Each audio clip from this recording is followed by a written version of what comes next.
Bueno, vamos a dar paso a la mesa de cierre, al panel de cierre de estas jornadas tan intensas. Y como ven, esta pregunta se estima todo el valor aportado por la innovación. Y para ello voy a dar la palabra a Cristina Avendaño. Ella es vocal de la Junta Directiva de FACME y además coordina el grupo de trabajo de evaluación y financiación de medicamentos, con lo cual, pues bueno, la persona más adecuada quizá para moderar este panel. Cristina, adelante. Muchísimas gracias. Gracias por invitar a la Federación de Asociaciones Científico-Médicas de España. Yo creo que en lo que llevamos de jornada hemos hablado mucho sobre la forma de evaluar el valor del medicamento, cómo trasladarlo a decisiones de inversión en salud, y yo creo que sí es oportuno que ahora tengamos una mesa en la que intentemos aterrizar esos conceptos a la realidad práctica española, a los procedimientos y al sistema que utilizamos en España para hacer esa traslación del valor del medicamento en decisiones de precio o en decisiones de inversión. Y para eso pues tenemos tres ponentes magníficos, los tres economistas de formación y economistas de salud de vocación, que se hablaba del maridaje perfecto, y paso a presentarles. En primer lugar, Marta Trapero, que tenéis el currículum de los tres en la carpeta, con lo cual me voy a limitar a hablar de su filiación actual. Marta Trapero es profesora e investigadora en el Departamento de Economía Aplicada de la Facultad de Derecho, Economía y Turismo de la Universidad de Lleida. En segundo lugar, Álvaro Hidalgo, presidente de la Fundación Weber y profesor titular de Fundamentos de Análisis Económico de la Universidad de Castilla-La Mancha. Y el más alejado a mí, bueno, más alejado a mí físicamente, o sea, en el extremo, Pedro Luis Sánchez, director del Departamento de Estudios de Farmaindustria. Yo, para abrir la mesa, lo que quería era resaltar la oportunidad de que este debate general que estamos haciendo sobre el valor del medicamento lo aterricemos en este momento en España y entre todos seamos capaces de proponer mejoras al sistema, porque yo creo que coincidiréis todos conmigo en que coinciden en este momento algunos motores de cambio. Uno de ellos, y el primero al que me quiero referir, es que tenemos cierta insatisfacción expresada públicamente por los distintos actores del sistema, médicos, pacientes, industria, administración, sobre cuál es el sistema actual de acceso. Existe una demora en la toma de decisión sobre la incorporación de un nuevo medicamento, sin acceso equitativo durante ese periodo, que los pacientes individuales que están en necesidad del medicamento y para quienes una demora de 500 días supone que ya no llega a tiempo, pues no les resulta, desde luego, el sistema ideal, pero es que a la vez también nos estamos cuestionando desde el punto de vista colectivo, no ya del paciente individual, sino si el sistema que tenemos para esa asignación oportuna de recursos está realmente consiguiendo los resultados que queremos y si funciona realmente como queremos. Desde FACME hemos hecho público muy recientemente una serie de propuestas para la reforma de la Ley de Garantías y, bueno, de los aspectos que resaltamos como FACME en ese documento les voy a señalar solo dos. Uno es la necesidad de mejorar un problema actual, que es la falta de participación de los médicos expertos en la enfermedad en la evaluación de los medicamentos, sobre todo en la parte de la evaluación clínica, la falta de participación de los pacientes. Y el segundo aspecto que creo que es importante y que reflejamos en el documento es la necesidad de revisar no solo los procedimientos, sino el propio sistema en el que se utilizan esos procedimientos. Es decir, ya no es solo aumentar el rigor y la transparencia en los procedimientos, sino realmente establecer un sistema en el que cada responsabilidad y cada actividad tenga su propia rendición de cuentas y pueda contar con los mejores expertos y, por lo tanto, hagamos una separación clara entre la evaluación de la efectividad clínica comparada y el valor terapéutico añadido, la evaluación económica, la toma de decisión con rendición de cuentas y justificación del porqué de esa toma de decisión, y que también lo distingamos de lo que es la responsabilidad de la compra del medicamento para el Sistema Nacional de Salud, que no es exactamente lo mismo aunque estén en las administraciones. Dicho esto, no solo esto nos lleva a la necesidad de hablar de ello y de proponer mejoras al sistema, sino que además yo creo que es especialmente oportuno que lo hagamos ahora porque nos enfrentamos a dos oportunidades. Hablaba antes con alguien que me llamaba optimista por pensar que estamos en el momento ideal para hacerlo, pero sí lo creo, porque hay dos oportunidades clarísimas delante de nosotros. Una es la reforma de la Ley de Garantías, que tiene que ser aprobada por el Gobierno antes de que acabe el año, porque forma parte de los compromisos del plan del PRT. Y la otra es la necesidad de adaptarnos, la urgencia en ponernos en marcha para adaptarnos como país a participar en las evaluaciones clínicas conjuntas que determina el Reglamento Europeo de Evaluación de Tecnologías Sanitarias.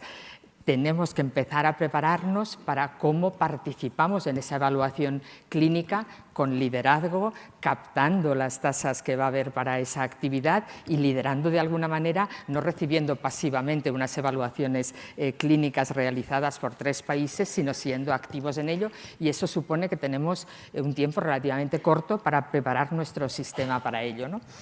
Entonces, dicho esto y este optimismo de que estamos en el momento de hacer propuestas, pues les voy a pasar la palabra a los 3 economistas de la mesa para que hagáis una primera toma de posición y propuestas para luego entrar al debate, quizá ordenado alrededor de unos temas que hemos hablado con antelación. O sea que, Marta, primera toma de postura.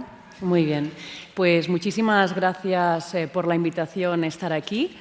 Tengo que aclarar que ya lo he puesto en todas las diapositivas, que yo vengo como profesora de la Universidad de Lleida, aunque estoy como vocal en el Consejo Asesor de Prestación Farmacéutica del Ministerio de Sanidad. Evidentemente separar, ¿no?, es muy difícil, entonces, claro, mi opinión, ¿no?, que yo les voy a trasladar es la que acabo trasladando como académica pues cuando me preguntan, ¿de acuerdo? Entonces, yo simplemente algunas reflexiones, ¿no? De hecho, el título de la mesa, ¿no?, pone la regulación económica de la industria farmacéutica en España. ¿Se estima todo el valor aportado por la innovación? Bueno, pues, hombre, yo más que se estima, ¿no?, porque se estima, está claro que es la industria, ¿no?, la oferta, la que tiene que estimar el valor.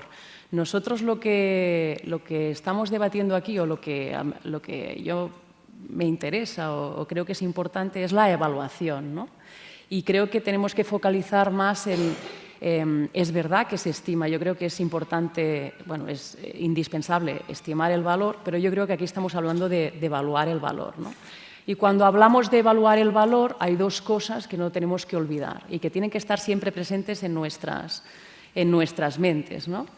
Y una es el concepto de beneficio clínico adicional relevante, ¿no?, que esto lo podemos discutir más tarde, y luego la incertidumbre, que creo que no le damos mucha importancia. Hablamos mucho del valor y cómo tenemos que definir ese valor, ¿no?, que es transformarlo. Ese valor, al final, lo que tenemos que hacer es transformarlo a unidades de medida de resultado en salud, pero uno de los problemas que tenemos más grande en España y en todos los países, de hecho, es la incertidumbre, ¿no? La incertidumbre, que esto condiciona totalmente luego las decisiones a nivel de decisión de precio y financiación.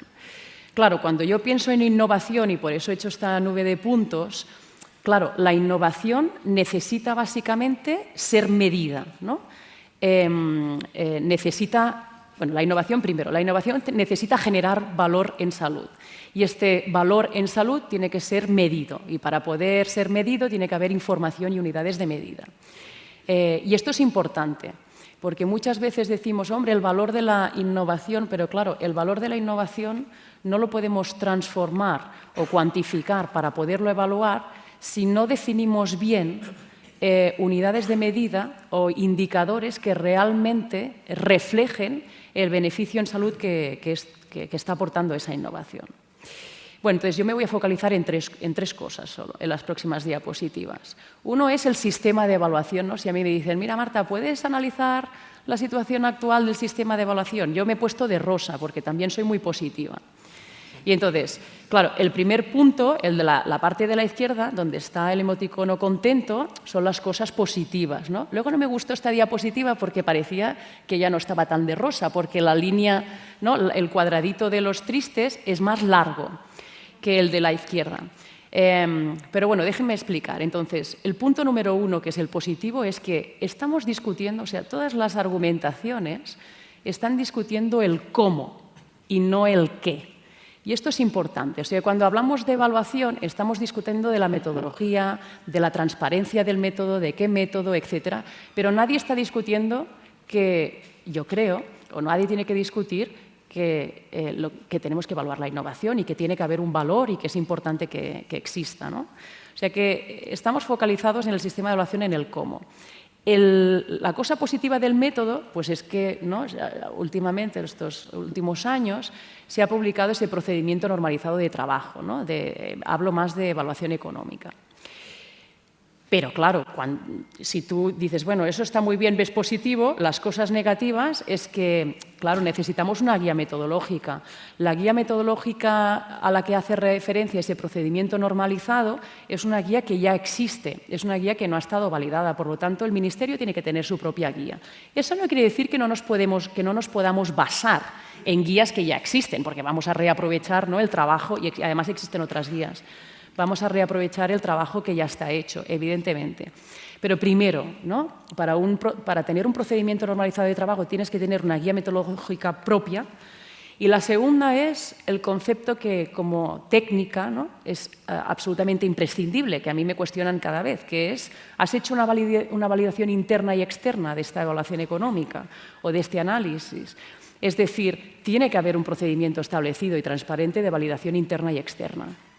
En cuanto a transparencia, hombre, pues sí, hemos mejorado, ¿no? Hay el establecimiento del Revalmet, aunque cuando empiezas a mirar los gráficos estos de cómo funciona el nodo, no sé qué, pues bueno, la transparencia se puede mejorar, ¿no? Pero aunque ha mejorado, otra de las cosas que tenemos, ¿no?, es este proceso de evaluación que no sabemos muy bien cómo funciona ni quién lo está haciendo, ¿no? Y eso es importante, al menos los externos. Igual los internos no hace falta publicarlos, pero los externos sí. De hecho, eso en las comunidades autónomas pasa. Cuando tú formas parte de un consejo, de un comité evaluador, pues tu nombre sale por ahí. Y eso es importante. Proceso participativo, ¿no? Cristina lo decía antes, hemos ganado en implicación y ya sabemos que tenemos un sistema muy complicado, descentralizado y tal, pero bueno, hay implicación. En estos últimos años realmente las comunidades autónomas se ha conseguido implicarlas dentro del proceso de coordinación más del Ministerio, pero claro, tienen que estar todos los agentes. No nos podemos olvidar a los demás agentes, ¿no? Pacientes. También hemos hablado, ¿no?, de la importancia de una representación de bioética, ¿no?, también. O sea, hay muchas cosas que se pueden mejorar. Incorporaciones al equipo técnico. Han habido incorporaciones recientes en el Ministerio, ¿no?, de un equipo técnico, pero hay que ampliar el equipo técnico, hay que ampliar el número de niveles 28, ¿eh? Datos, Waltermet, hombre, sí, es positivo y hemos avanzado, ¿no? Pero necesitamos sistemas de información, porque si no tenemos sistemas de información y no promovemos entre todos, y esto tiene que ser claro, los sistemas de información, todo el mundo tiene que estar interesado, desde el paciente a la industria, al ministerio, todo el mundo. Porque si no tenemos sistemas de información correctos, pasa esto, que tú ya puedes decir que la innovación está muy bien y tal, que tú no las puedes cuantificar correctamente. Por lo tanto, la clave está en los sistemas de información y aún no hemos avanzado suficiente para eso. Y luego está muy bien, hablamos, a mí me gusta mucho, ¿no? Yo soy profesora académica en la universidad y hablamos mucho de perspectiva, ¿no? La perspectiva social y tal. Miren, yo les voy a decir una cosa. Yo me doy con un canto en los dientes si de aquí muchos años, espero, cuando ya sea muy viejecita, la perspectiva que estemos aplicando en las evaluaciones de tecnologías sanitarias sea la perspectiva del sistema y no la perspectiva del fármaco. Estamos totalmente confundidos. La perspectiva del sistema no es incluir básicamente la visión del fármaco, es incluir la visión global del Sistema Nacional de Salud y no lo hacemos. Y luego estamos también muy focalizados y concentrados en evaluar ex ante, pero ¿qué pasa ex post? ¿No? ¿Qué pasa? No tenemos que evaluar, nunca nadie habla de la evaluación ex post. Esto es para demostrarles una cosa. Cuando planificamos los proyectos, cuando me dicen, mira Marta, ¿quieres implicarte en este proyecto europeo? Mi Work Package es este y el tuyo es el de economía, ¿no? Hemos hablado mucho se ha hablado bastante de la dicotomía economía-salud. Yo siempre digo una cosa, oye, a mí me dicen, no, tú tienes que empezar en el mes 6 meses antes de que acabe el proyecto, porque total, tú lo que haces es analizar. No, disculpa, no te estás enterando de nada. Yo tengo que empezar como pone en la diapositiva, mirar el amarillo, el Work Package 2, de abajo. ¿Dónde empieza? ¿Al final o al principio? Al principio. Entonces, en la discusión esta de, no, esto tiene que estar separado, la evaluación económica de la sanitaria. No, no, no, no. Juntos pero no revueltos. Hay que andar juntos y los dos tienen que empezar desde el principio en la evaluación, porque yo no puedo hacer una evaluación económica correcta si yo no tengo conocimiento de todo lo que se está haciendo desde el principio de la evaluación. Por lo tanto, juntos pero no revueltos, no tú aquí y yo allí y no hay conexión. Esto es totalmente incorrecto. Sobre la incertidumbre, hablamos de incertidumbre epistémica, que quiere decir que se puede reducir. Falta de conocimiento en esto. Y, por lo tanto, lo que queremos es controlar esa incertidumbre. Si no controlamos esa incertidumbre, tenemos problemas con todo lo que les he puesto en la pantalla. Confianza, credibilidad, transparencia, adaptabilidad, análisis y pensamiento crítico. Y entonces esto no funciona, ¿vale? La incertidumbre afecta al valor adicional, la incertidumbre afecta al valor adicional de salud. Entonces, muchas veces pensamos vincular el sistema de precio y financiación al resultado, ¿no? Acuerdos de riesgo compartido y estas cosas. Bueno, igual tenemos que empezar a pensar en otras cosas, en modelos de intervención que realmente estén vinculados al valor, pero a través de la incertidumbre. Por lo tanto, necesitamos una guía para la incertidumbre, especialmente con la innovación que estamos teniendo pues en estos últimos años, que todos estamos muy contentos de tenerla, evidentemente. ¿Vale? Y luego tenemos otro punto, ¿no?, que lo podemos discutir también, que es clave, que son, o que ahora es un problema, ¿no? Que son los medicamentos con bajo interés comercial y alto valor sanitario. Claro, esto es un tema de incentivos. Es básicamente la teoría económica, habla de los incentivos. Necesitamos medidas de soporte para que estos medicamentos continúen en el mercado, pero esto no es fácil. No todas las medidas deben venir de los sistemas de precio, ¿vale?, pero otras sí. Y está claro que hay que pensar, ¿no? O sea, se pueden pensar en hacer inversiones estratégicas en ciencias básicas o programas de financiación de empresas emergentes, pero al final tienen que haber unos incentivos, ¿no?, fuera de lo que es, o sea, relacionados con los precios. Por tanto, ¿qué precio, ¿no?, y cuándo se aplica la medida? Es una de las cosas, pues bueno, que es un reto que tenemos ahora mismo. Y aquí quería dejar mis puntos. Gracias. Muy bien, pues muchas gracias. Han salido ya varios de los temas que tenemos que seguir hablando, incidiendo en este tema para que hablemos todos el mismo lenguaje en la separación de la evaluación clínica y económica. Estamos totalmente de acuerdo en el concepto del no revueltos, que es a lo que nos referimos cuando hablamos de separación, es decir, en el sentido de que cada una tiene su resultado y, por supuesto, se apoya, la económica necesita la evaluación clínica previa y tiene que coincidir, por supuesto, y forman parte del mismo sistema. Lo que entiendo que tenemos que preservar es esa rendición de cuentas de la una y de la otra, que es la que debe de estar separada, y lo que no puede pasar es algunos de los defectos que hemos tenido y yo creo que seguimos teniendo en el sistema actual con un IPT único que engloba todo de una vez, que es que las decisiones ya no económicas, sino de impacto presupuestario, condicionan la evaluación clínica, ¿no? Y esa es el no revueltos al que yo creo que estamos de acuerdo todos. Pero bueno, estoy empezando el debate antes de haberles dado la oportunidad. Perdonadme, Álvaro, una primera aproximación. Pues muchísimas gracias. Bueno, pues también agradecer a Farmaindustria y a la Fundación Ramón Areces la invitación a participar. Y yo me voy a centrar en la parte de cómo desde mi perspectiva, es importante cuantificar el valor social, ¿no? Como todos sabéis, hemos hecho 2 ediciones ya del informe del valor del medicamento desde una perspectiva social para farmaindustria, y ahí veíamos claro que el valor que aporta la innovación sanitaria, y en concreto el medicamento, es diferencial para los distintos tipos de agentes.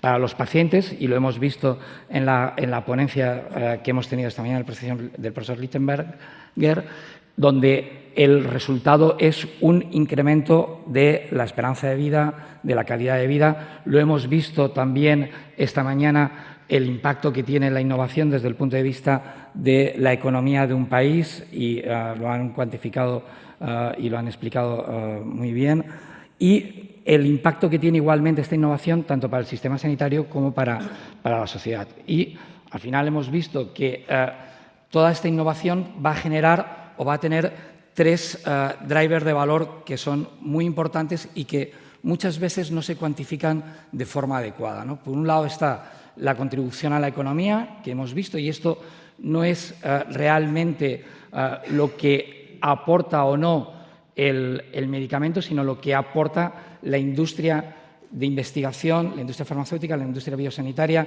y el propio sistema de salud a una sociedad. Es decir, desde el punto de vista de lo que supone tener un tejido industrial, un tejido productivo y un tejido de capital humano altamente especializado para una sociedad como una sociedad para la española. Y creo, y soy un firme defensor de que uno de los polos competitivos de crecimiento de nuestra economía pasa sin lugar a dudas por el sistema sanitario, porque tenemos una red de sanidad pública, de hospitales donde existen profesionales que hacen investigación, tenemos una alta atracción de ensayos clínicos, tenemos un alto nivel de inversión en I+D, y todo esto lo que nos falta desde mi punto de vista es trabajar en pasar de lo que sería la investigación aplicada a la básica a la aplicada, perdón, es decir,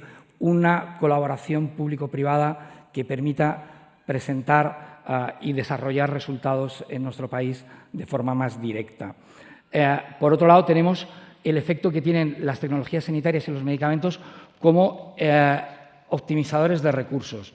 Es decir, los efectos, y aquí coincido perfectamente con lo que acaba de decir Marta, lo importante en la evaluación del medicamento no es lo que aporta el medicamento y lo que cuesta el medicamento. Al menos tenemos que tener una perspectiva global. Ella dice que estaría contenta con que fuese en el sistema sanitario. Vamos a ser, y las dos habéis sido optimistas, yo me voy a sumar al optimismo, vamos a dar un pasito más y vamos a ver si somos capaces de poder tener la perspectiva social. Pero que es verdad que en la perspectiva del sistema sanitario ya tenemos muchas dificultades, como voy a explicar anteriormente. Y luego, el otro aspecto clave es que, como decía Marta, lo fundamental es medir. Para medir necesitamos sistemas de información.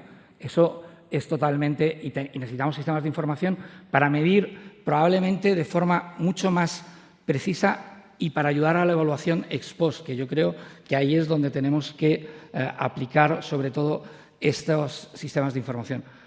Pero lo importante es los outcomes, es decir, ¿qué es lo que vamos a medir? ¿Qué variables vamos a incorporar? Y creo que es muy importante incorporar no solamente las variables clínicas, sino otro tipo de variables que también afectan a los resultados. Y aquí me estoy refiriendo a las variables que importan también a los pacientes y no solamente a la calidad de vida. Es decir, tenemos que empezar a incorporar ya desde los ensayos clínicos una visión del paciente para poder realmente capturar el valor de esa parte intangible. Si en la investigación, si en la innovación, si en los ensayos clínicos, que al final es el pilar de la evidencia con el que se toman las decisiones, no incorporamos medidas que nos permitan capturar ese valor, va a ser muy difícil poder evaluar o poder tomar decisiones con una visión un poco más amplia que la del coste-efectividad. Por eso creo que ahí también tenemos que trabajar. Entonces, como os decía, el potencial ahorro en costes es muy importante desde el punto de vista de los costes directos sanitarios, desde los costes directos no sanitarios y de los efectos indirectos que tienen que ver también con lo intangible, que es en las dos cosas que me voy a centrar a continuación. ¿Cuál es el problema desde mi punto de vista? Y es un problema que también coincido, estábamos hablando antes con Marta, que llevamos diciendo esto muchísimos años y probablemente dentro de 10 años volvamos a decir lo mismo. Y es una desgracia porque creo que ahora sí tenemos posibilidad de cambiar las cosas. Pues para mí, uno de los problemas que tenemos es la visión del silo. Es decir, hacemos evaluación de medicamentos y evaluación económica desde una perspectiva del silo. A veces solamente tenemos en cuenta, si es un medicamento que entra en primaria, el efecto que tiene el medicamento en atención primaria. Si es en el hospital, hacemos y tenemos las evaluaciones, por ejemplo, del Grupo Génesis, que tiene una perspectiva netamente hospitalaria y solamente tenemos en cuenta lo que es la visión del hospital. A veces tenemos suerte y cuando tenemos la visión del Sistema Regional de Salud o la visión del Ministerio es una visión más amplia, pero también es una visión normalmente parcial. Otras veces nos centramos solamente desde el punto de vista de lo que es el medicamento y ni siquiera tenemos en cuenta lo que pasa o los impactos que tiene el medicamento en la asistencia primaria, en la especializada, en los ingresos. Estábamos hablando también en el ISPOR de Viena de cuando se incorpora la innovación y cuando se incorpora un nuevo medicamento, por ejemplo, los CAR-T, ¿esto tiene algún impacto en la contabilidad analítica de SGRD? ¿Necesitamos desarrollar proyectos y metodología para que una vez que entra innovación o que bien cambian los costes dentro del hospital, esto se traduce en un impacto o un cambio en los GRDs? ¿Alguien está estimando esto? En otros sitios sí lo están haciendo. Entonces, creo que es muy importante traspasar esa visión de silos y para que realmente podamos avanzar, lo que tenemos que hacer es destruir los silos, tener una visión mucho más integral, una visión mucho más holística. Y si queremos que esa visión sea solamente el sistema sanitario, de acuerdo, ya habremos dado un gran paso. Si quisiésemos hacer una visión un poco más amplia, vamos a intentar captar el valor para la sociedad, para el sistema productivo y para la industria. Y entonces, parece paradójico que en la Comisión Interministerial de Precios, donde están representados ministerios como el de Hacienda, como el de Industria, no se tenga en cuenta la aportación de la innovación a nuestro tejido productivo. Es decir, por ejemplo, los ahorros en bajas a las de cotizaciones sociales, los ahorros en días de trabajo, el aumento de la productividad. Es decir, si yo fuese el Ministerio de Hacienda que tiene que pagar esto, no me centraría solo en el precio del medicamento. Lo que diría es, si estoy metiendo dinero aquí, ¿qué me va a suceder en el sistema? Probablemente gaste más en el sistema sanitario, pero a lo mejor voy a gastar menos en el sistema de protección social o voy a gastar menos en el sistema de seguridad social porque voy a tener menos bajas. Es decir, esto que cuando nosotros hacemos evaluación económica, muchas veces nos dicen, bueno, está muy bien que lo pongáis, pero los decisores no lo tienen en cuenta.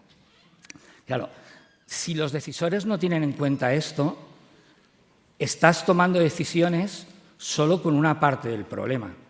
Y eso sí que pone en peligro la sostenibilidad, pero no del sistema sanitario, sino de la sociedad, que al final somos quien lo financiamos desde el punto de vista impositivo. Entonces, para mí el mensaje que quiero transmitir hoy es: tenemos que romper los hilos. Y esto es fundamental. ¿Por qué? Porque la innovación genera efectos en muchos ámbitos: clínicos, calidad de vida, socioeconómicos. Y también es importante saber lo que se está haciendo, como decía Marta, en otros sitios. No tenemos que inventar la pólvora.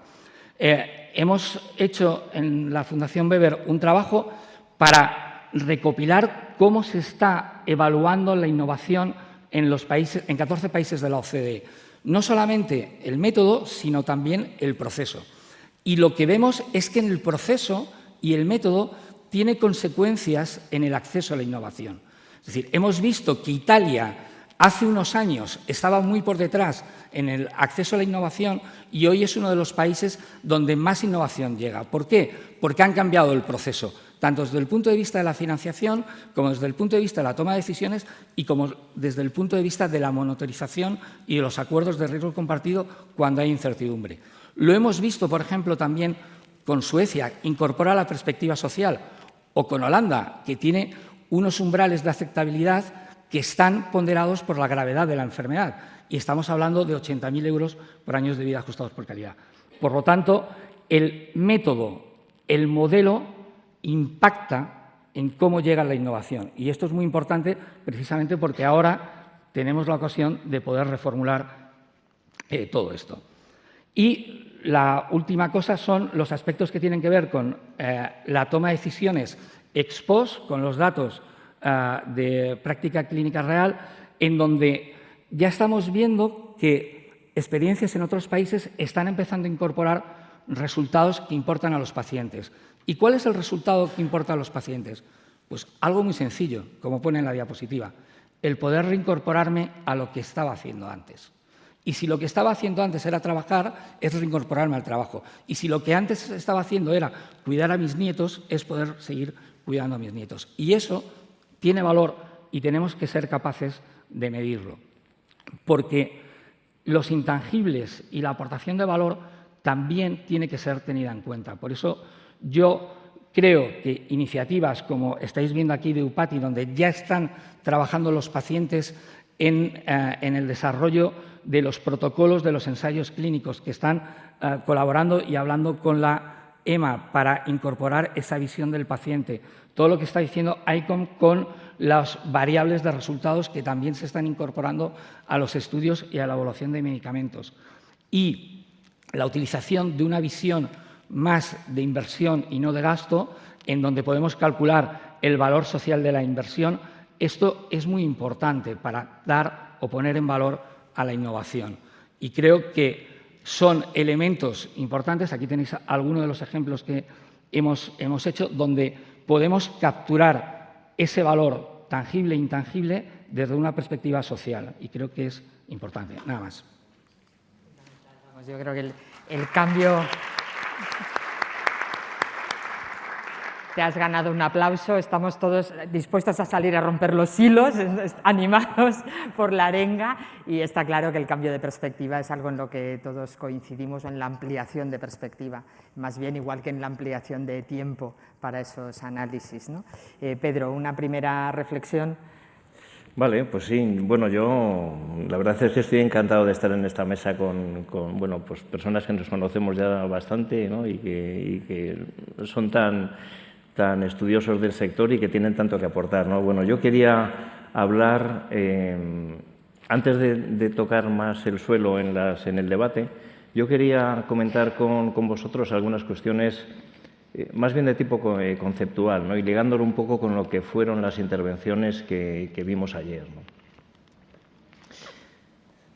Lo primero que yo creo que nos deberíamos preguntar es, estamos acostumbrados a que este sector está sujeto a regulación económica, ¿no? Es una cosa con la que vivimos desde siempre, ¿no? Sin embargo, yo creo que mucha gente, si preguntas en la calle qué sectores hay sujetos a regulación económica, muchos te hablarán de los bancos, seguramente del sistema eléctrico, de las telecomunicaciones, y muy poquita gente diría que el sector farmacéutico está sujeto a una regulación económica, cuando desde mi punto de vista es la más extensa, con mucha diferencia con respecto a otros sectores, ¿no?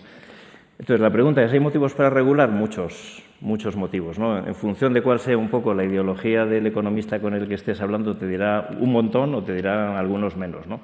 Pero yo creo que aquí hay dos donde habría poco debate, ¿no? Uno de ellos es la vulnerabilidad del producto, ¿no? Estamos hablando aquí realmente de lo que estoy hablando en este momento es de la necesidad de las patentes. Yo no quiero hablar hoy de patentes, por supuesto, solo faltaba, pero sí que yo creo que es la regulación, digamos, estrella de lo que es la industria farmacéutica, ¿no? Yo creo que sin las patentes tal y como las conocemos, este sector sería inviable, sería imposible, ¿no? Pero luego hay otro que es crítico, ¿no? Y que es uno de los elementos donde en todos los manuales económicos te dice, bueno, cuáles son los fallos del mercado, ¿no? Entonces te dice externalidades. Externalidades Me viene muy bien todo lo que se habló ayer y todo lo que se ha hablado hoy porque me evita contarlas, ¿no? Las externalidades son efectos que el consumo de un bien tiene sobre otros, no sobre el que lo consume, ¿no? Hay positivas y hay negativas. Seguramente la negativa que más conocemos todos es la polución, la contaminación, ¿no? de determinados procesos industriales. El Estado tiene que corregir esas externalidades negativas, lo suele hacer con impuestos o con tasas, pero también existen las externalidades positivas y lo que hay que hacer en ese caso es justo lo contrario, es tratar de internalizarlas. Si tienes externalidades, tienes una razón para regular un sector económico. Aquí estamos viendo perfectamente, ¿no?, cuáles son las externalidades que tenemos en el sector farmacéutico y son muy evidentes, ¿no? Y es que todo lo que se ha contado hasta ahora, pues los efectos que genera sobre procesos en la atención sanitaria, reducciones de costes directos en otros sectores que no son el sector de salud y luego el incremento de la productividad que tiene una población pues, que está más sana, ¿no?, que hemos visto bien. Esos son algunos motivos, ¿no? Y aquí os pongo también cuáles son algunos de los objetivos de la regulación. Hay muchos otros, ¿no? Pero creo que en estos dos tampoco estaríamos, no veríamos mucho desacuerdo. Uno de ellos es que la regulación lo que quiere es garantizar la eficiencia en el funcionamiento del mercado. O sea, hay regulación porque pensamos que hay externalidades y que si no las regulo, esas externalidades pueden hacer que el sistema sea ineficiente y la regulación trata de corregirlo. Muy importante en sectores de innovación como el nuestro. Hay dos tipos de eficiencia, una es la estática y una es la dinámica, ¿no? La estática es, digamos, la que todos los economistas estamos más acostumbrados a tratar, de eficiencia asignativa en la producción, pero la dinámica en este sector es crítica. Y la dinámica quiere decir que la regulación tiene que garantizar incentivos a innovar. Si no se garantizan esos incentivos a innovar, no hay nada que hacer. No es posible hablar de un mercado eficiente si no es eficiente desde un punto de vista estático y también dinámico en el nuestro, ¿no? Y el siguiente objetivo de la regulación, pues hombre, yo creo que el siguiente objetivo es asegurar que se conoce el valor que aporta el medicamento. Y aquí pongo todo, ¿no?, todo el valor que aporta el medicamento. Yo creo que eso es fundamental. Si tú lo que quieres es tratar de, digamos, hay regulación, siempre hay regulación y la regulación lo que pretende es imitar al mercado, ¿no? Ya que un mercado perfecto no podría existir, la regulación trata de imitar a ese mercado. Bueno, pues si tratas de imitar a ese mercado, no sé, yo desde mi punto de vista, yo creo que cualquiera de nosotros cuando tomamos una decisión de consumo o una decisión de inversión, valoramos todo, los pros y todos los contras antes de meternos en esa inversión. No podemos hacerlo de otra forma, ¿no? Bueno, pues la pregunta es, ¿cuál sería el motivo por el que un regulador no estaría dispuesto a evaluar todo el valor que aporta y todos los costes y todos los beneficios, ¿no? A mí no se me ocurre. Por eso es fundamental este tema de los hilos, decir, oiga, si usted solamente se centra en una parte muy pequeñita del valor que aporta el fármaco y no lo extiende, la regulación, lo que va a salir de esa evaluación es sesgado. Y es algo que seguramente va a hacer más daño que bien, porque se habla de los beneficios de la regulación y no de los costes, también los tiene, ¿no? Vale, pues una vez que hemos visto eso, yo creo que es importante decir, bueno, ¿y cuáles son los principios para una buena regulación? Yo aquí no voy a inventar nada. Esto es un estudio que se hizo en la OCDE, en el año, creo que fue el año 2005, donde habla todos los grandes expertos. La OCDE es una gran institución que sabe mucho y que habla mucho y que escribe mucho sobre regulación, ¿no?, regulación económica. Ese es el resumen, son 8 puntos. Yo quería destacar esos dos, el punto 3 y el punto 5, ¿no?, que me los he puesto aquí en castellano para verlo con vosotros, ¿no? Principio de buena regulación, bueno, pues producir beneficios que justifiquen los costes incurridos. Y es muy importante lo que pone en negrita, ¿no?, considerando la distribución de efectos en el conjunto de la sociedad y teniendo en cuenta sus efectos económicos, medioambientales y sociales. Aquí hay poca discusión. O sea, la regulación está muy claro que la regulación tiene que contemplar todos estos ámbitos, si no, no se cumple un principio que es fundamental. El regulador rinde cuentas a la sociedad y la sociedad es lo que tiene que tener siempre en la mente, ¿no? Y luego aquí pongo el punto número 5, que es promover la innovación a través de incentivos de mercado y enfoques basados en objetivos, que es este concepto de eficiencia dinámica. Oiga, usted tiene que asegurar que el mercado se promueve la innovación, que no se va a quedar en cómo está ahora y nada más, ¿no? Tiene usted que asegurar este tipo de incentivos. La pregunta es, ¿la regulación básica que tenemos en nuestro país en el ámbito farmacéutico cubre, digamos, desde un punto de vista teórico, todas estas cosas? ¿Habla del valor social de la innovación o se centra simplemente en una cuestión más reducida? Bueno, pues aquí esto sí que no os descubro nada nuevo, ¿no? Aquí está el apartado, el artículo 92.1 de la Ley de Garantías, del texto refundido. Ahí tenéis los 6 que son fundamentales, ¿no? Podemos verlos, ¿no? Gravedad, duración y secuelas de las patologías para los que están indicados los fármacos, ¿no? Aquí el enfoque claramente es de la gravedad de la patología. Necesidades específicas de ciertos colectivos para los que las alternativas terapéuticas pues, no son óptimas, ¿no?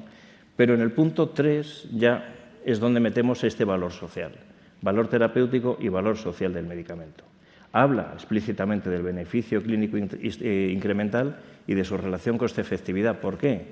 Pues porque el beneficio clínico incremental es sobre lo que pivota toda la evaluación económica. O sea, todo el beneficio clínico incremental que tiene un medicamento es lo que te va a decir cómo va a mejorar las expectativas de vida de una serie de pacientes y esos eventos adversos o esos problemas de salud que no va a tener y que los evita el fármaco, cómo van a afectar al conjunto del sistema sanitario y esa mejor salud de la población, cómo va a llevarte a una mayor productividad económica. Claramente el beneficio clínico incremental es la parte crítica de todo lo que es la evaluación económica y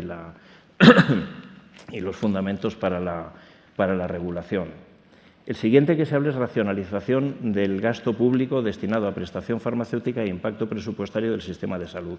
Aquí, pues de nuevo, está recogido, yo creo, una de las cosas que son fundamentales. Todo esto tiene muchas lecturas. Yo la lectura que hago de este artículo, aquí yo no veo que ponga reducción hasta el mínimo posible del gasto público. Yo creo que racionalización es una cuestión que además siempre se dice, no es gastar menos, es gastar mejor, efectivamente, es gastar mejor, ¿no? Ese es, yo creo, el objetivo fundamental. Pero cuando se habla de impacto presupuestario en el Sistema Nacional de Salud, tiene que ser eso. Todo el impacto presupuestario, no solamente mirando a qué incremento de precio tiene el fármaco y multiplicar por el número de unidades extra y reducir lo que dejas de consumir del fármaco viejo. No. Es en todo el sistema de salud. Es fundamental que el sistema de salud sepa, si se financia un medicamento, dentro del sistema qué costes me puede evitar. Yo tengo que hacer el neto, si no, no lo estoy haciendo bien, ¿no? Existencia de alternativas terapéuticas, pues es evidente, ¿no? Las alternativas terapéuticas yo creo que están en el núcleo fundamental de lo que es la competencia terapéutica entre productos. Ojo, alternativas terapéuticas no son esta cosa de los alternativas terapéuticas equivalentes, ¿no? Eso son cosas distintas, ¿no? Aquí se habla de alternativas para el tratamiento de una enfermedad, no que puedan considerarse como equivalentes, lo cual, bueno, pues es muy discutible. Y luego, finalmente, el grado de innovación del medicamento. Yo, sinceramente, creo que estos criterios ilustran bien cuál es el doble objetivo del regulador económico. Yo creo que aquí se habla de cómo recompensar el valor y de cómo perseguir la eficiencia. Entonces, desde un punto de vista, digamos, básico, está en la legislación española las claves que me tienen que llevar a pasar de esta teoría a la práctica, desde mi punto de vista sí, es posible que hubiera que meter alguno más, clarificar o quitar alguno, bueno, no sé, pero desde luego lo que tenemos no es poco. Y ya termino con esta, ¿no? Que es una cita del informe que hicieron en la Fundación Weber. Lo que pasa es que no soy capaz de leerlo. Voy a ver si me acerco un poco. Dice, bueno, el valor social de la innovación farmacéutica debe medirse conjuntamente a través del efecto sobre los resultados en salud y la calidad de vida de los pacientes, el impacto sobre gastos individuales y sociales evitados, incluyendo mejoras en la productividad laboral. Y luego, fuertes vínculos que existen entre la salud de la población y el crecimiento económico de los países. Hablamos continuamente, desde mi punto de vista, de externalidades. Y la externalidad es un problema serio y la regulación necesita tenerlas en cuenta para, en el lenguaje de economistas, internalizarlas, o sea, que es bueno conocer cuál es el alcance de estas externalidades y a la hora de decidir si un medicamento debe ser financiado o no y a qué nivel de precio, esto hay que tenerlo en cuenta en el análisis. No digo que tenga que ser determinante y nada por el estilo, digo que si eso no se mide, a pesar de que es complicado, pero si eso no se mide y no se tiene en cuenta, yo creo que el trabajo del regulador, vamos, yo desde luego ese regulador yo lo cerraba si fuera la OCDE, ¿no? Yo creo que hay que tener en cuenta todo eso sí o sí, ¿no? Y no debe conformarse con una parte pequeña. Es verdad que la otra está sujeta, como decía Marta, ¿no? Claramente. ¿Está sujeta a incertidumbre? Sí, está sujeta a incertidumbre fuerte, elevada en ese momento. ¿Hay soluciones? Muchas. Yo creo que ahora en el debate lo hablaremos, ¿no? Yo no quería contaros nada más. Espero haberlo. Muy bien. Ya está. Muchas gracias.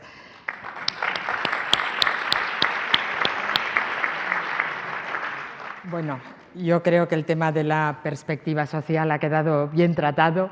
Queda claro que debemos de momento reconocer que no estamos utilizando ni siquiera la perspectiva del Sistema Nacional de Salud. Lo primero es reconocer dónde estamos para mejorar y nuestra meta final, que desde luego sea la perspectiva del sistema. Yo creo que eso es una de las cuestiones que teníamos aquí, a la que ya le voy a poner el tic, porque creo que hemos ya transmitido el mensaje, a menos que queráis sobre este tema alguna apreciación, alguna matización, porque nos queda media hora de debate y yo hay un tema que igual no habéis tocado mucho, de los que habíamos planteado como para sacar, que creo que sí es importante, que es el tema del acceso precoz, o de qué hacemos mientras el sistema hace la mejor evaluación posible para decidir la mejor asignación posible de recursos.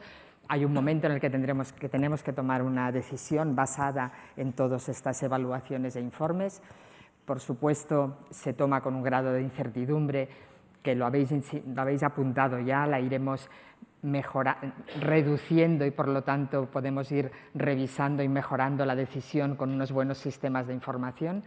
Pero en cualquier caso, en este momento yo creo que es un tema candente que tenemos, que es, en tanto no tomamos la decisión colectiva, la mejor posible con la información que tenemos de decisión, de inclusión en el sistema y fijación de precio, qué mecanismos tenemos para destensar esa toma de decisión de manera que aquellos medicamentos con un valor terapéutico elevado y, como os decía antes, para los que de forma individual un paciente no le va a llegar a tiempo si ese plazo es de más de, ya no os voy a hablar de los 500 días, os puedo incluso hablar de los que plantea la normativa europea, es decir, es que incluso los 180 son un tiempo excesivo para determinadas personas en necesidad clínica. Estos economistas sabios que estáis aquí, desde el punto de vista de eso, del entorno de la fijación de precio y la toma de decisión, estas propuestas que podemos tener, pues de fijar un precio provisional, revisarlo después, este tipo de herramientas, ¿creéis que es algo que nos puede ayudar a mejorar el acceso individual manteniendo una buena decisión colectiva al cabo de N meses? ¿Qué os parece? Que esto a los médicos nos preocupa mucho y a los pacientes más. Bueno, pues empiezo yo si queréis. A mí me parece que este es un problema fundamental y el problema es el siguiente, y es que nos da la sensación como que un medicamento que está en estudio, que no tiene coste, ¿no? Es decir, bueno, este tiempo que está en estudio parece que es, bueno, pues oye, no pasa nada, no tiene un coste asociado. Muchas veces es un problema de la percepción de ese coste. Es claro que tiene un coste altísimo, como decías, Cristina, ¿no? Tiene un coste, es decir, ese medicamento no está llegando a los pacientes por muchos motivos, ¿no? El fundamental de ellos es porque está en un proceso de evaluación, ¿no? Un proceso de evaluación que quiere ser muy exhaustivo. Entonces, yo no estoy en contra de que los procesos de evaluación sean exhaustivos, pero creo también que no podemos agotar todas las posibilidades de análisis antes. Yo creo que tenemos herramientas que pueden permitir este acceso temprano para estos fármacos que además están muy identificados, o sea, vienen ya, digamos, con todas las medallas puestas y con todas las referencias que así lo avalan, ¿no? Entonces, hay que valorar si esos medicamentos es posible dar ese acceso temprano y luego, a partir de ahí, hacer un seguimiento riguroso de la aportación de los fármacos y de ese balance que puedes tener en la práctica. Yo me parece que es un problema al que no se le da la suficiente importancia. Hablamos de 500 días como si eso no fuera, no tuviera un coste, es una media, ¿no? Además, ahí dentro de esa media pues tienes de todo, ¿no? Tienes algunos fármacos que llevan un montón de tiempo esperando. Y creo que es un problema de percepción de no valoración real del coste que está suponiendo a la sociedad, una vez más, no tener estos fármacos. Hombre, que no haya soluciones, yo creo que para esto hay soluciones, yo creo que y además bastante estándar, ¿no? No sería una cuestión de grandes innovaciones para ello. Yo creo que basta, de alguna manera, con identificarlos bien. Yo creo que el beneficio clínico adicional relevante es muy importante y luego diseñar un esquema en el que se pueda medir y en el que se pueda fijar un precio, ¿no? Provisional. ¿Alguna aportación? Bueno, pues yo más? sí. Yo, desde mi punto de vista, creo que hay dos aspectos diferenciales. Por un lado, estaría la parte del regulador, que hemos visto tanto como la EMA como la FDA están teniendo procesos de fast track, de autorización condicional, procesos de autorización acelerada. Y esto está generando problemas a los decisores desde el punto de vista de la financiación de precio, porque se encuentran ante innovaciones que acceden antes de tener una evidencia totalmente, es decir, está garantizada el beneficio-riesgo, por eso hay esa autorización, pero hay mucha incertidumbre, como ha señalado Marta, y coincido. Entonces, y además esa incertidumbre yo creo que en el futuro va a ir a más. Es decir, la innovación que viene va a venir pues muchas veces donde no vamos a tener un brazo de control, donde vamos a tener muestras de pacientes muy pequeñas, es decir, vamos a tener una incertidumbre a la que sinceramente creo que el regulador clínico sí se está adaptando y se está adaptando de forma relativamente rápida, mientras que los decisores desde el punto de vista de la financiación y el precio no se están adaptando tan rápido y necesitan de un apoyo metodológico para que comprendan los nuevos diseños de los ensayos clínicos, las limitaciones que supone, etcétera. Esto por un lado, y creo que esto es muy importante porque los decisores les gusta tomar la decisión de precio y financiación con una mayor evidencia lo más posible. Entonces, cuando hay un proceso temprano, no están cómodos y tenemos que pasar un poquito a la evaluación ex post en el sistema. Y luego, desde mi punto de vista, a mí un modelo que me gusta es el francés, con las autorizaciones temporales de utilización, con las ATUS. Es decir, bueno, si aquí hay un medicamento que ya ha sido, que tiene una aprobación, ya discutiremos sobre el precio, pero vamos a introducirlo, vamos a dejar que llegue a los pacientes y cuando tengamos los resultados y algunas de las incertidumbres se hayan podido solucionar, pues ya modularemos ese precio que hemos fijado de forma provisional. Y luego también creo que eso, y ya termino, necesita una madurez por parte de todos los sistemas, de todos los actores, porque en ese proceso de autorización temporal también va a suceder que las incertidumbres algunas veces no vayan a favor del fármaco y vamos a tener que sacar ese fármaco que ha entrado y no lo vamos a poder seguir financiando porque la evidencia o el precio no lo merece la pena. Entonces, aquí yo creo que se necesita una madurez muy importante de los pacientes, de la industria y de la administración para transmitir bien cómo se toman las decisiones, el por qué y por qué a veces tenemos que sacar algo que se ha incorporado de forma temprana de nuestro sistema. Y eso no es fácil. Sí, es entender que la autorización temporal es de entrada y de salida, temporal igual, ¿no? Es verdad que nosotros en España tenemos un sistema de autorización temporal. El que no tenemos es el de financiación temporal, porque realmente la autorización temporal de uso está perfectamente prevista en el decreto, pero en el de aprobación, ¿no? Pero lo que no está previsto es el acompañamiento de la financiación temporal, ¿no? De entrada y salida, como tú dices, que es muy importante. Marta, no sé si... Sí, yo tengo que decir algo, ¿no? Vamos a ver, yo creo que es un tema muy importante, ¿no? Y creo que hemos dicho bastantes cosas que dan pistas. Yo sí que creo en el acceso temprano, también me gusta mucho el sistema francés en este aspecto, pero claro, tenemos dos problemas con el acceso temprano. Uno es que tenemos que pensar cuáles son los criterios para hacer ese acceso temprano. O sea, aquí lo más difícil es pensar qué medicamentos, aunque sean muy claros y tal. Ahora son muy claros, pero el sistema es cambiante y muy dinámico, ya lo hemos dicho. Por lo tanto, tenemos que pensar en unos criterios que realmente, porque después cambiarlos cuesta mucho. O sea, son los criterios, para mí es clave los criterios, y luego los silos. O sea, yo creo que no va a haber ningún acceso temprano o no va a funcionar el tema del acceso temprano vinculado a la financiación si nosotros no rompemos, igual que tenemos que romper los silos entre atención primaria, especializada y tal, no sé qué, hemos de romper los silos que tenemos en este país, que yo creo que es una cosa cultural, entre los diferentes agentes. O sea, hasta que no tengamos un nivel de confianza en el buen sentido profesional, ¿no?, entre los diferentes agentes, es decir, que tú tengas a la industria que tenga claro que, oye, esto ahora puede ser y mañana no, y tengas a la gente del ministerio que se siente y diga, oye, vamos a hablar de esto o vamos a sentarnos en la misma mesa, pues esto no va a funcionar.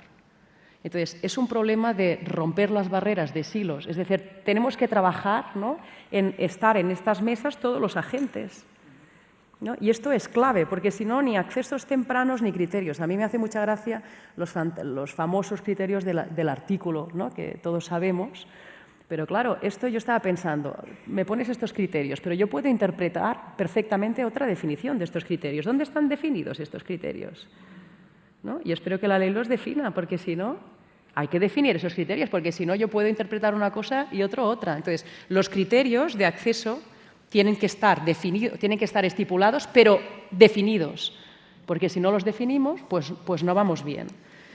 Y luego que está muy vinculado a la incertidumbre. Yo vuelvo a repetir, para mí, cuando hablamos de evaluación, es incertidumbre.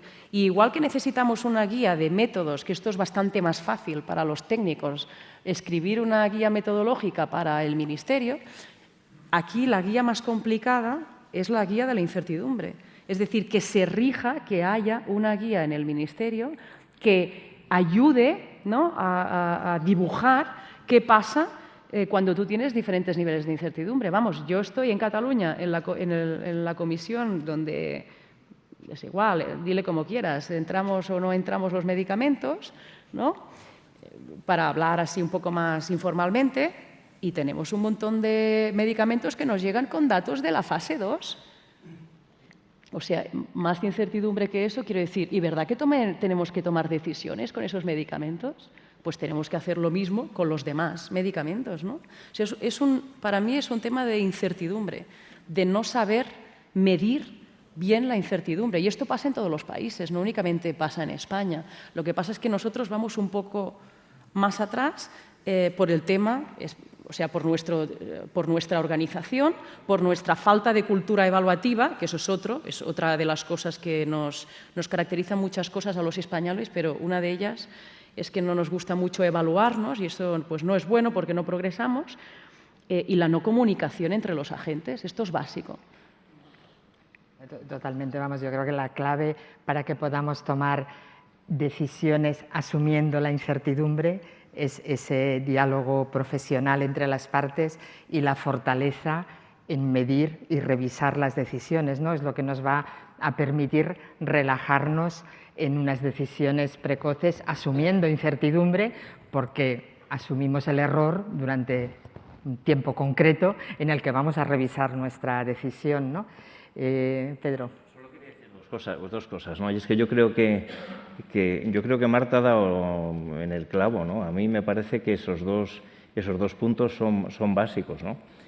Incertidumbre, la conferencia de ayer de Antón Costas, ¿no? Bueno, pues ante incertidumbre la regulación del ordeno y mando, hágase, funciona regular, ¿no? Cuando hay mucha incertidumbre, la regulación que funciona es la colaboración. ¿Problema de la colaboración? pues que hace falta esta confianza, ¿no?, entre los agentes, confianza que yo creo que solamente se logra a base de trabajar juntos. O sea, no hay otra alternativa, ¿no? Entonces, este es un camino que claramente en el sistema regulatorio español del acceso al medicamento queda mucho por hacer y mucho por construir, ¿no? En esta parte de la confianza yo creo que también es muy importante la profesionalización del sistema y el respeto profesional entre las partes, ¿no? Es decir, yo creo que eso que ha salido en muchas de las propuestas de mejora que hacemos, de mejorar el rigor de las evaluaciones y la transparencia, me parece que puede ser la palanca clarísima para mejorar esa confianza entre agentes, ¿no? Me parece que he cortado a alguien que iba a decir algo y si no me paso a Marta. No, se me ha ido de la cabeza. Bueno, pues entonces Una moderadora igual demasiado intervencionista. Yo sí que iba a decir algo. Que yo creo que uno de los aspectos claves es, en cuanto a la incertidumbre, es el riesgo que va asociado a ella. Es decir, hay incertidumbre donde el riesgo al que va asociado es relativamente asumible y hay incertidumbre donde el riesgo que va asociado es catastrófico, es muy alto. Entonces, yo creo que en los casos que hay que tomar decisiones sobre innovación que van asociados a riesgos catastróficos, es decir, a una incertidumbre muy alta, a lo mejor la solución es escalar el riesgo hacia arriba. Es decir, no tendrá sentido que donde hay mucha incertidumbre la toma de decisión esté descentralizada del hospital, de la región, vaya a nivel nacional o incluso a nivel europeo. Es decir, donde existe ese riesgo tan catastrófico, pues a lo mejor la solución es tomar decisiones en donde se pueden asumir esos riesgos. Es una idea muy interesante. Esta no voy a poner el copyright, ¿vale?, porque no es mía. La transmitió, por ejemplo, Tony Gilabert en el curso que hicimos sobre enfermedades raras en Toledo, donde, hablando de medicamentos ultra huérfanos, decía que lo que no tenía sentido es que las decisiones se escalen al menos a nivel de Servicio Regional de Salud e idealmente en Europa. Estoy hablando de las decisiones de precio y financiación. Bueno, esas están al menos a nivel de país, nunca están a nivel ni regional ni de hospital. Por ley están a nivel de país, pero probablemente efectivamente el concepto es perfecto, sí. Sí, ya me ha venido. Bien, gracias porque me hacías sentir muy mal. Lo que iba a decir es que, siendo Rosa otra vez, creo que es importante que tengamos en cuenta, y creo que ya ha salido, el momento en el que estamos, que estamos con la pandemia y otras cosas, en el momento actual que estamos, queremos romper los silos entre los diferentes niveles, ¿no?, no solo de evaluación, sino de asistencia sanitaria, ¿no? O sea, queremos integrar, estamos en un momento de integrar el sistema. Pues aprovechando este momento de integrar el sistema, yo creo que es clave que, ya que estamos trabajando para que, pues eso, gente que está en el hospital con gente de atención primaria empiece un poco a ponerse en la cabeza que tienen que trabajar juntos y con el mismo objetivo, deberíamos hacer lo mismo los diferentes agentes un poco de arriba. Me explico.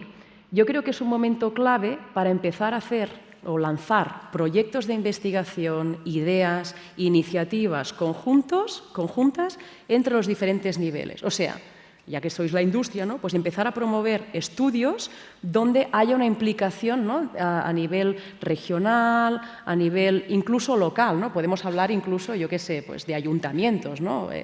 Puede ser más a nivel macro. De hecho, yo creo que lo más eficaz y eficiente es empezar en todos los niveles, o sea, a nivel macro y a nivel micro a la misma vez, y que vaya calando. O sea, promover lo mismo que está en la coordinación de los diferentes niveles sanitarios, promover esta cultura, ¿no?, de decisión entre los diferentes agentes. ¿Y esto cómo se puede hacer? Hombre, es feo, ¿no?, ponernos todos a cenar en la misma mesa, ¿no? O no lo sé. Pero normalmente a través de la investigación es mucho más fácil, ¿no?, a través de las discusiones más técnicas y tal. Entonces, yo creo que la verdad es que la gente de la Administración no tiene ni recursos ni tiempo desde la parte de la industria, y ahora me focalizo más en el contexto en el que estamos, pues se tiene recursos, tampoco se tiene tiempo. Pero bueno, si tienes recursos puedes intentar buscar de otra manera no más el tiempo. Entonces yo creo que eso es muy importante y que deberíamos tener un objetivo todos juntos en los próximos, pues igual 5 años, a ver qué conseguimos, ¿no? Ponernos ese objetivo de, oye, vamos a trabajar estas relaciones porque en el momento en que estas relaciones estén mejor, todo va a fluir mucho mejor. Porque esa confianza, claro, ¿cómo construyes la confianza? ¿No? Pues la confianza necesitas un poco de tiempo y la confianza puede venir fácilmente, ¿no? O establecida con un concepto más técnico, ¿no? A través más de científico. Yo quería recordar que es verdad que siempre nuestro país es especial en cuanto a la administración, ¿no? Que tenemos un poco compleja, pero también tenemos una ventaja, que es que nuestra administración no necesita tener todos los técnicos dentro de plantilla. Es decir, nosotros tenemos un Sistema Nacional de Salud magnífico, con profesionales perfectamente formados, que lo que no tienen que trabajar es de forma altruista, voluntaria y secreta haciendo evaluaciones, sino integrados en un sistema, pero que la Administración puede contar con los profesionales del Sistema Nacional de Salud de forma abierta, transparente, con liberación de tiempo, con remuneración y de forma integrada perfectamente, y lo mismo con profesores de economía de la universidad. Es decir, tenemos, no sois muchos los economistas de la salud, pero realmente hay también unos recursos humanos en la universidad que pueden perfectamente colaborar con la administración, ¿no? Y a veces nos parece que tenemos que montar un macrosistema y lo que hace falta es montarlo desde el punto de vista de gobernanza. Así que tiene que quedar muy claro quién rinde cuentas de qué y para quién trabaja el experto que se incorpora, ¿no? Pero a lo mejor no nos hace falta asustarnos por la cantidad de técnicos que se necesitan para esto, y ayudaría mucho a ese reconocimiento, como lo llamábamos, y establecimiento de relación de confianza, el incorporar a los profesionales que saben de lo que están hablando en el sistema, en lugar de, en algunos casos, pues dejarlos fuera, ¿no? Pedro. Sí, solo quería decir una cosa, ¿no? Yo creo que tampoco se puede poner en el mismo plano de igualdad lo que puede ser la incertidumbre financiera con lo que es la incertidumbre de que un medicamento no esté llegando a los pacientes. O sea, yo creo que dentro de los riesgos catastróficos, el riesgo catastrófico es que haya gente que se muere porque no tiene el medicamento, y el riesgo financiero, a pesar de que pueda ser alto, pero ese riesgo es solucionable sí o sí. El otro no tiene solución, ¿no? Entonces, yo creo que eso es algo fundamental a la hora de evaluar qué es lo que está ocurriendo, ¿no? Y dónde ponemos. Yo algunas veces hablaba del error de tipo 1, ¿no? El error de tipo 1 estadístico, ¿dónde está el error de tipo 1? Pues yo creo que está claro, por lo menos en mi opinión. Yo creo que los problemas que tienen que ver con cómo luego se devuelve o se paga, bueno, pues es que esos problemas en comparación con lo otro yo creo que no tienen punto de comparación. Perdona, solo quería... ¿Queréis que elaboremos un poquito más de los sistemas de información o la evaluación ex post? Quizá es lo que a lo mejor cómo podemos mejorar en España en cuanto a la medición de resultados, precisamente pues para poder hacer estas evaluaciones, porque por introducirlo, digo, realmente tiene que ver con lo que comentabas de las enfermedades raras, es decir, que la forma de disponer de una información que aporte valor, pues probablemente no es seccionada por medicamentos, sino con registros más globales de enfermedad, desde luego no seccionada por silos pequeños, pero sino a nivel al menos europeo, ¿no? Y tenemos pues los registros propugnados por la Agencia Europea de Medicamentos, registros de enfermedad en los que tenemos que beber para poder evaluar de forma comparativa los distintos medicamentos, y eso se aleja un poquito de lo que es Valtermed, que no tiene esa utilidad, y yo creo que es importante que nos planteemos también cómo tenemos que mejorar con utilización secundaria de datos asistenciales, con creación de registros de enfermedad, que no de medicamento, en los que tanto la industria como los administradores, las administraciones puedan sacar los datos. ¿Cómo lo veis esto? ¿Vamos bien? ¿Qué podemos hacer? Yo puedo puedo hacer un comentario sobre los datos. Cuando hablamos de sistemas de información, estamos siempre obsesionados en coger más datos, y esto yo lo he dicho, vamos, quien me ha oído alguna otra vez debe decir, esta siempre dice lo mismo, coger más datos, no sé qué. Pero si el problema no es coger los datos, el problema es que no analizamos los datos y las preguntas que hacemos a los datos. Es decir, en nuestro país, o sea, tú cuando vas al médico, entra información. Y esa información se va a algún sitio, ¿no? El problema es que no se está analizando esa información y que luego, cuando se quiere tomar una decisión basada en información real, no se analiza correctamente y no se evalúa correctamente. Entonces, eso no hay quien lo entienda, eso no puede informar de ninguna manera. No, está muy bien, ¿no? El RPT en Cataluña, fantástico, sí, vale, pero ¿eso qué información nos da, no? El Observatorio Nacional de no sé qué, muy bien. Uy, ¿cuántos indicadores? Y un informe así de 1000 páginas, pero ¿eso para qué sirve?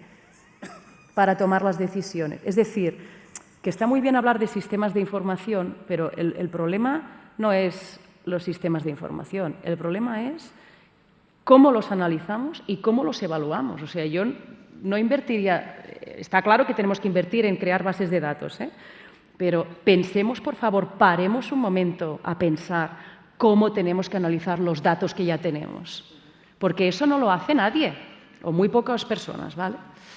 Entonces, eso tiene un impacto. Y luego otra cosa que quería hacer una aclaración sobre el IPT, ¿vale? Cuando hablamos del IPT, que se mezcla la información clínica y económica, yo os tengo que decir que realmente la información de un IPT viene de diferentes sitios, de diferentes informes, de diferentes, ¿no? Voy a ponerlo así, diferentes informes, diferentes análisis, ¿vale? Yo creo que el problema del IPT es cómo se está transparentando esa información, es cómo yo muestro esa información. Y entonces el problema es que no estamos satisfechos con la transparencia y cómo se está mostrando la información. Lo digo porque, a ver, ya os digo, hay diferentes fuentes de información que al final sale un producto que yo creo que en general no es un producto que está satisfaciendo, ¿no?, a todo el mundo, porque al final lo que vemos es el IPT, que es esto, pero alrededor del IPT hay mucha información. Entonces, el problema es otra vez que no nos paramos a sentar y pensar qué información y cómo tenemos que transmitir el mensaje de la... Yo no digo que esté bien la información que se ponga en el IPT, precisamente digo que lo que hay que pensar es qué información y cómo se da esa información, porque si no, obtienes un producto pues que eso no acaba satisfaciendo a las personas y que parece que esté todo mezclado. Y es posible, yo digo, es posible que no esté tan mezclado como parece. Pero eso yo creo que es un problema de rendición de cuentas y de transparencia. Eso es lo que quería decir. De cuentas de quién se responsabiliza de cada parte. Correcto. ¿No? Porque si la evaluación clínica en hablarlo todos juntos, la parte del valor terapéutico añadido, en su redacción final, depende de los responsables de la gestión del presupuesto en la comunidad autónoma, pues claro, esto, digamos, cuando sale el producto, pues no es el... sobre sistemas de información, sobre IPT, sobre lo que quieras, Pedro, que te veo con ganas de... Bueno, sí. Hombre, vamos a ver, el tema de los IPTs, Hasta ahora habíamos estado... lo de juntos pero no revueltos, ¿no? que está muy bien. Nosotros siempre hemos abogado porque cada una de esas dos patas tiene una audiencia y tiene un objetivo al que hay que llegar, ¿no? También yo pienso que para poder hacer una evaluación económica sólida necesitas conocer muy bien el beneficio clínico que aporta el fármaco en comparación con los otros que estás evaluando, ¿no? Y esa información sobre lo que aporta, el beneficio clínico que aporta el medicamento, esa es una información que tiene utilidad intrínseca, per se. Y a partir de ahí, la información que puede tener la evaluación económica también es útil. Lo que nos parece es que el hecho de poderlos tener separados, decir, mire, este es el valor que aporta el medicamento en comparación con todos los demás. Digamos que lo que tienes es, en un ranking, digamos, ¿no? Pues poderlo poner en términos de eficacia y seguridad de ese baremo, ¿no? Cuando metes la evaluación económica, tienes otra cosa y tienes, oye, pues a pesar de ser el mejor, con este precio no vas a estar arriba del todo dentro de mi baremo. Vale, eso es otra información. El problema de juntarlos en un mismo documento es que al final lo que prevalece es eso y no lo otro. O sea, cuando dices, no, este medicamento tiene, como dicen algunos IPTs, ¿no? Tiene un rango, tiene un nivel de coste-efectividad que bajo ningún concepto, bajo ningún tipo de umbral sería coste-efectivo nunca, ¿no? Y luego tienes que es un medicamento que ha incrementado la esperanza de vida en no sé cuántos meses en determinado. Es decir, bueno, o sea, yo creo que esas dos cosas son conclusiones que son diferentes y que deberían estar separadas. Y también hay un motivo importante y es, nos viene la evaluación europea, es verdad que queda un poquito, no tanto, a partir de 2025 están aquí evaluando medicamentos oncológicos y terapias avanzadas y eso es un IPT antiguo, por así decirlo. Entonces, digamos que si el objetivo de esta evaluación europea, tal y como se pone en el reglamento, es reducir, y el objetivo que debería tener todo el mundo, ¿no?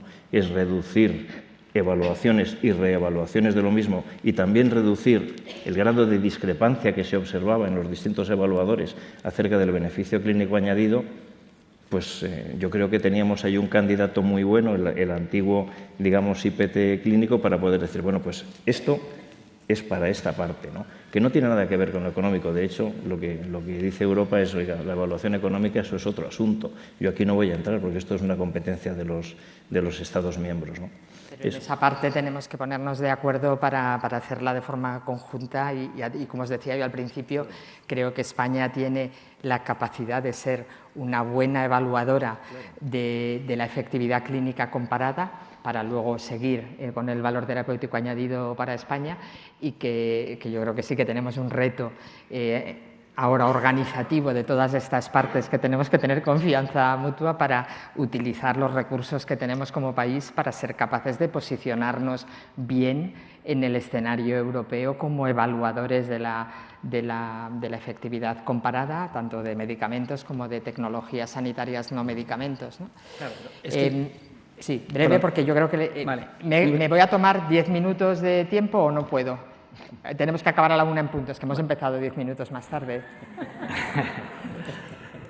Muy breve y preguntamos a ver si hay alguna pregunta. Muy rápido.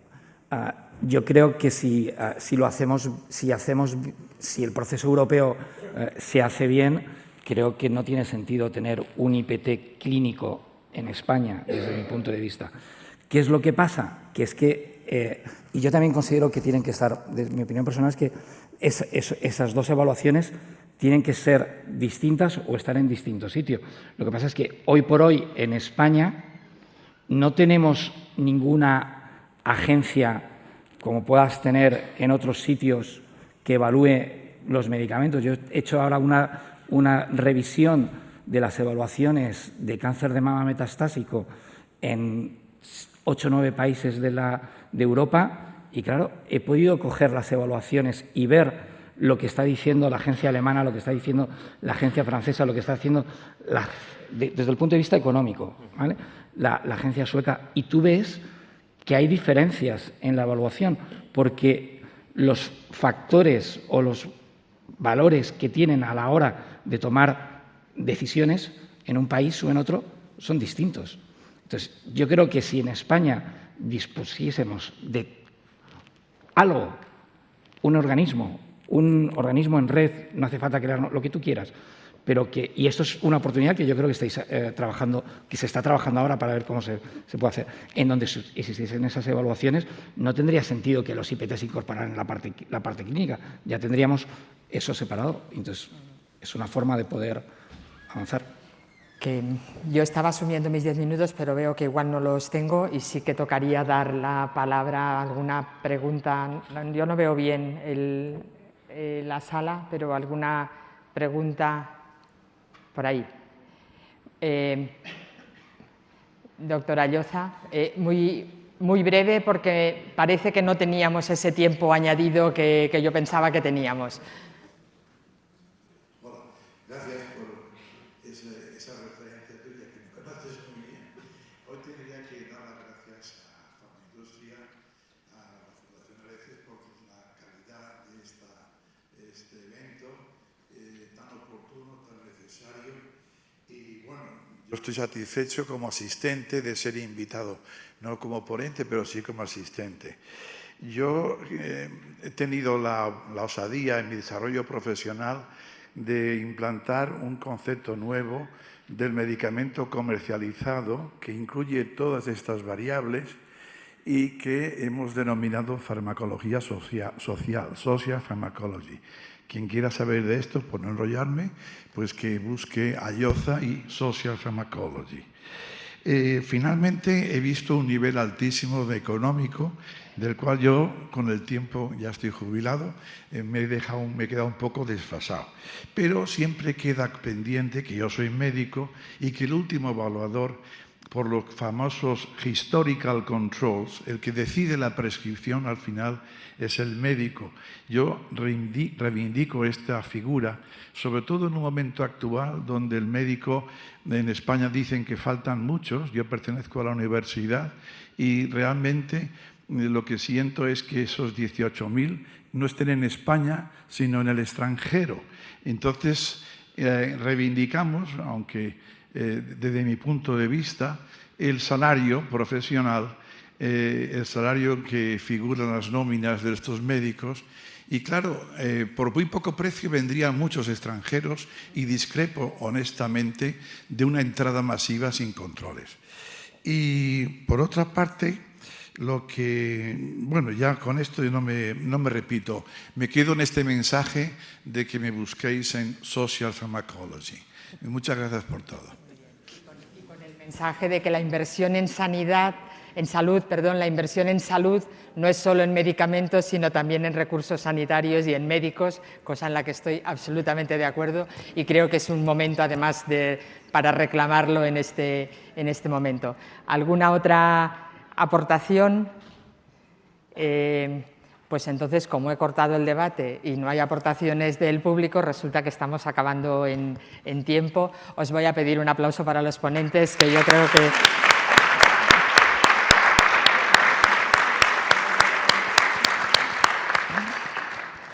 Muchas gracias a todos y para los asistentes.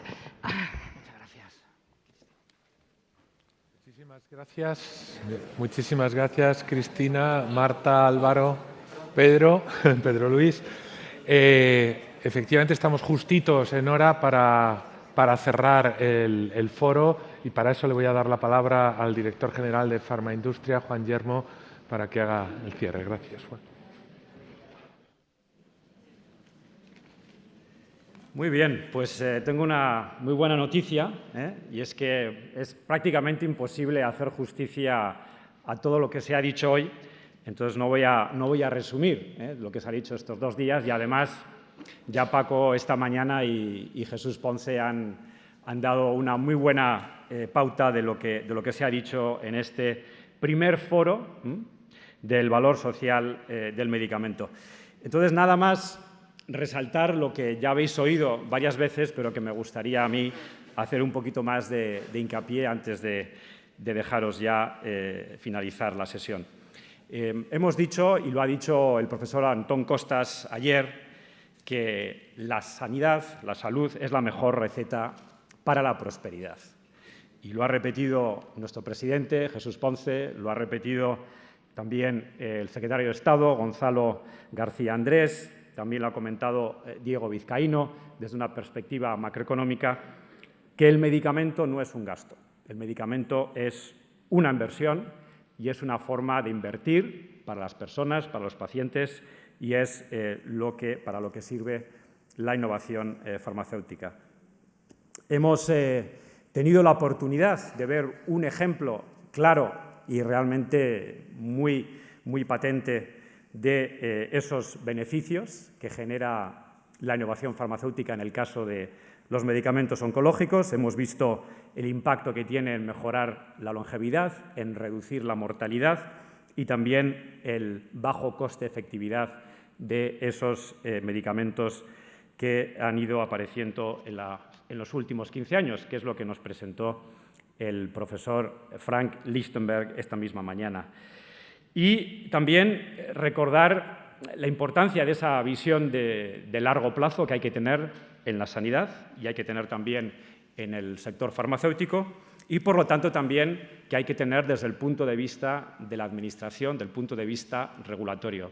Para este sector es absolutamente crítico tener esa estabilidad, esa predictibilidad y tener esa sensación de que hay una claridad de objetivos de largo plazo para servir mejor a la sociedad, para servir mejor a los pacientes y a las personas. Hemos escuchado también el valor, esta misma mañana, con Diego Vizcaíno, que tiene el sector, la sanidad en su conjunto, pero el sector también farmacéutico como tractor de la economía.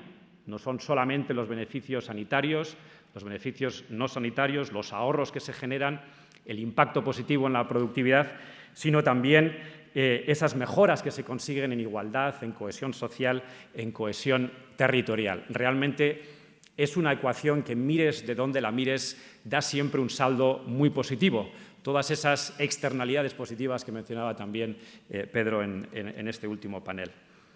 Un segundo mensaje que quería resaltar y viene del panel de ayer, pero también del panel, tan buen panel de esta mañana como el de ayer a la tarde, y es de que tenemos que pensar en cómo se pueden mejorar los procesos, los procedimientos de precio y financiación y, por supuesto, la regulación alrededor de la evaluación de los medicamentos.